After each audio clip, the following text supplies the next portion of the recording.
Hey everyone, this is Tim from Your Six Studios. Today in this video, I'm going to show you how to fix if the microphone is missing on your keyboard on your Android phone, so you can see it right there. And I use this all the time. I love it.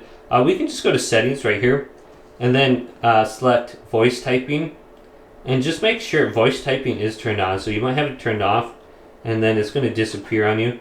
And if we select this, you can see it's not there. So just go to settings right here and then go to voice typing and turn this on. So you can see it right here, voice typing turned on. Now this could be located in a different spot. So if we go over to like these little dots on the left, there could be an option on here. Otherwise, I believe if we swipe down, go to settings, and then we want to look for the keyboards for our phone. So it might be like voice typing. We can try typing that in. Voice typing. Here we go. Voice typing, and it'll bring us to the same settings and turn it on right there. So just search for it under settings and you should be able to find it somewhere on your phone. So just type in voice on the top, voice typing, and we can turn it on very easily. So if it's not displaying, hopefully this video did indeed help you out. If it did, leave a big thumbs up and subscribe to my channel down below.